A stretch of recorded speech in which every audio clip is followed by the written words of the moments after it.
So if you're coming from a Flash background, then you undoubtedly know some version of the ActionScript language, most likely ActionScript 3. So one of the biggest challenges when going to HTML5 is to transition from ActionScript to JavaScript. I just want to cover a few things here that will help you as you transition.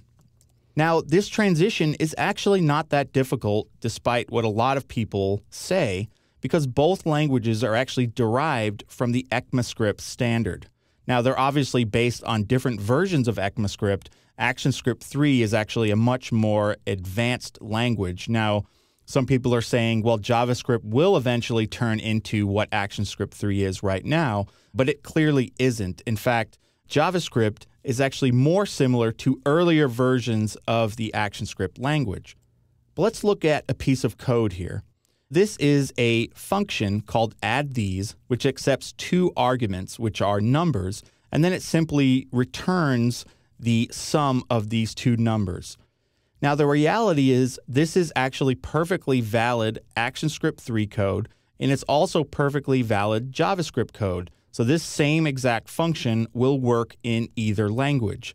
So the basis for the languages are the same. So again, the transition does not have to be incredibly difficult for you. Now, obviously, if you've used ActionScript 3 before, you're seeing some things here which are not implemented, which really should be. And let's look at what typically an ActionScript 3 version of this function would look like if you're following the best practices. Now, if you're writing this function inside of a class, well, obviously you would have an access modifier like public, private, protected. And then you'll notice also on the arguments, we have a type. So we're actually typing those arguments to be an integer. And we're also specifying a return type for this function. Since we're going to be returning an integer, we actually say at the end of our function declaration that it's going to be returning an int.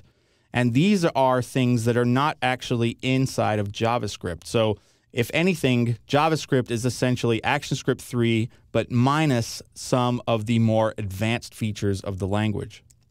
So JavaScript is very similar to ActionScript 1 in that it's prototype-based.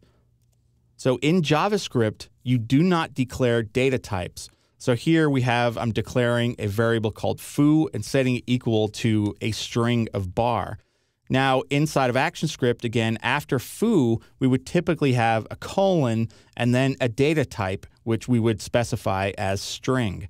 So in JavaScript, you don't have those mechanisms, and it's a true dynamic language in that I can set foo equal to this string here. And then in the next line, I can set it equal to an integer. So I could say foo is equal to 4, totally valid because, again, it's a fully dynamic language. So in JavaScript, there are no classes or other object-oriented programming constructs. Now, we can create things that are like classes using the prototype model. And again, this is very similar to the way it was in ActionScript 1, where you create new objects using functions. So we can see down in this code, I'm actually creating what is in essence a class called car. And the constructor takes two arguments, the make and the model of the car. And then I'm creating two instance variables, this.make and this.model.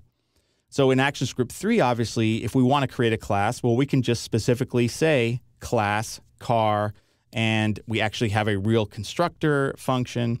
But again, in JavaScript, we're just dealing with functions to create objects. And we can see down at the bottom, I'm instantiating a new instance of the car class and assigning it to the variable myCar.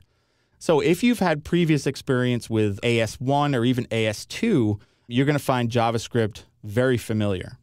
So another thing to be wary of with JavaScript is that it doesn't give you compile errors. In essence, there is no compiling going on. So in this code block right here, this is perfectly valid, or it doesn't give you any errors. I'm declaring a variable called amount, setting it equal to 20. And then in the next line, I'm declaring another variable called amount and setting it equal to 10. Now, obviously, in other programming languages, including ActionScript 3, this would give you an error essentially saying, wait a minute, you've already declared a variable called amount. So you don't get those types of errors in JavaScript. So you have to be a little bit more careful because you can get yourself into a lot of trouble with JavaScript.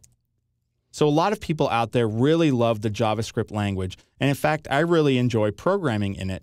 But you do start to miss those nice object-oriented features if you're coming from another language, let's say Java or ActionScript 3.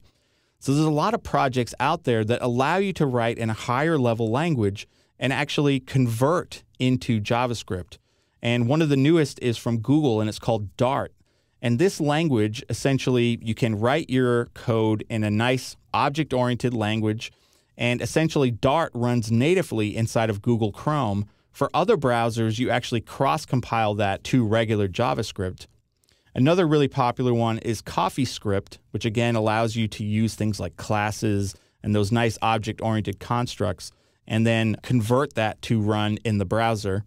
Google's GWT is another popular toolkit where you can write code in Java and actually cross-compile to JavaScript. So again, you do have some options if you don't want to write JavaScript, but I highly recommend that you do because it can be a quite enjoyable language to work with. In fact, a lot of the dynamic nature of the language, which a lot of people complain about, can actually be very powerful, especially when you're creating really interactive content.